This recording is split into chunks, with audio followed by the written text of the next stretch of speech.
This is the Beat the Television Champion match. One fall, 15-minute time limit. Introducing first the challenger, 229 pounds, the pride of Mantell County, Johnny Mantell.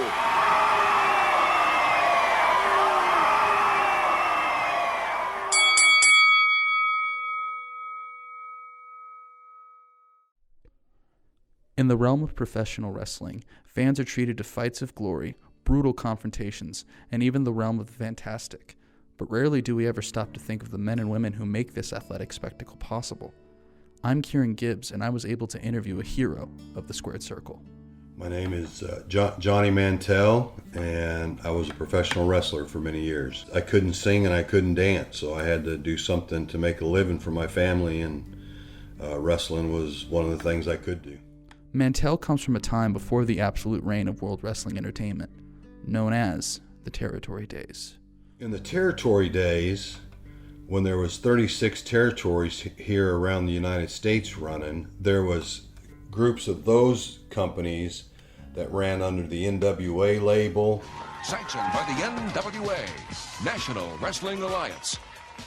The AWA label. AWA, Championship Wrestling. Or the WWF label. The WWF would eventually turn into the WWE. Mantell recalls the vast amount of territories in which he performed. I've worked for mostly NWA promotions. Worked for Don Owens in Portland, Oregon, Roy Shires in San Francisco, Mike LaBelle in Los Angeles, Dory Funk in Amarillo, Joe Blanchard in San Antonio, Paul Bosch in Houston, of course Fritz in Dallas, Leroy McGurk and Bill Watts in Mid-States or in Mid-South. I went in and wrestled at the Kiel Auditorium for the St. Louis organization. I went in and wrestled for Jarrett in Tennessee in a 2-day run. In 1987, I worked for the WWF at that time that later went on to become the WWE for about 3 months. Mantell was gracious enough to share with me the significant bouts in his career. My first amateur match was in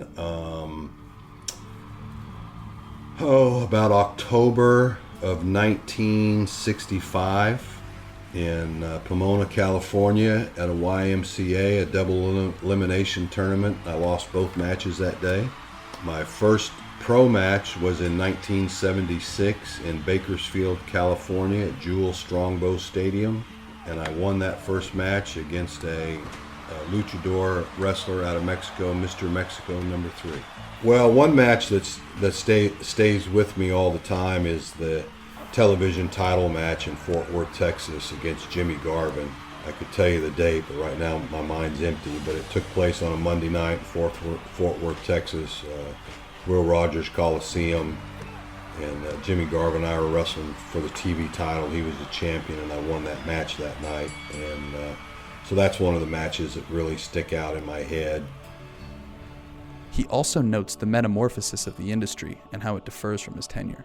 The product itself has changed into a Hollywood type of soap opera, where in my day it was a family-oriented sport, and grandmas and grandkids and everybody came to it. And I think that big difference between those two is that when I started in 1976, the wrestlers themselves paid for their own vehicle and their hotels and all that, and they worked, you had to work 350 days a year to make a living doing this. So you work day in and day out, sometimes 3,000-4,000 miles a week. 4 or 5 guys to a car, sometimes having bologna sandwiches at night for dinner and not having enough money but you had to have enough money to get gas and get to the next town. And so there was a lot of sacrifice back in those days. Being gone that many days away from your family, there was kids being raised and things going on at home that most wrestlers never saw because they weren't home. And today these guys wrestle about 125, 150 days a year. And, they're making 10 times the money that any of us were making back in those days. So I believe that this Hall of Fame, the importance of this Hall of Fame is so that we can teach future generations the entire sport of wrestling and not just what they see on TV.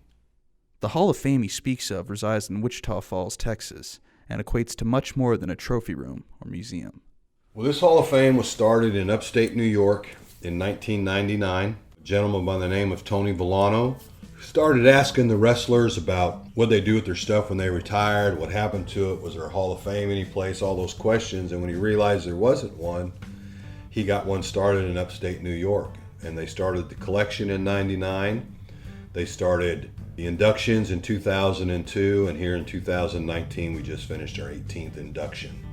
So this Hall of Fame, as we say, is the only real brick and mortar Hall of Fame and museum in the world just for professional wrestling, and that's all we do in here. We don't induct actors or movie stars or anything like that. It's just for the sport of professional wrestling, which reaches back all the way to before the Civil War. So we still have a lot of catching up to do. Mantell identifies a few of the many inductees in the Hall of Fame. Andre the Giant. You got the Giant, the only professional wrestler who's still undefeated. Luthez. The recognized National Alliance champion, Luthez. Victor Rivera. 235, Puerto Rico, sensational Victor Rivera. Pedro Morales. Weighing 239 pounds, the Intercontinental Heavyweight Champion, Pedro Morales. Chavo, Mondo, and Hector Guerrero, and I spent time while I was training with their legendary father, Gory Guerrero. Nada más nada menos que El Salvador, Gory Guerrero. The Funks. With a total combined weight of 519 pounds, Terry and Hoss, the Funks. The Harlem Heat.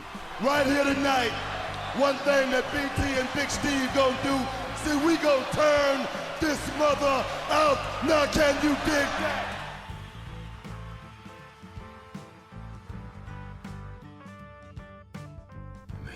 A career that started in '76 through 2005 and still around it here with the Hall of Fame. There's a lot of these greats that I get to interact with, but I never spent time in the ring with them. It's really given me an opportunity that I'm just always so humbled to be in.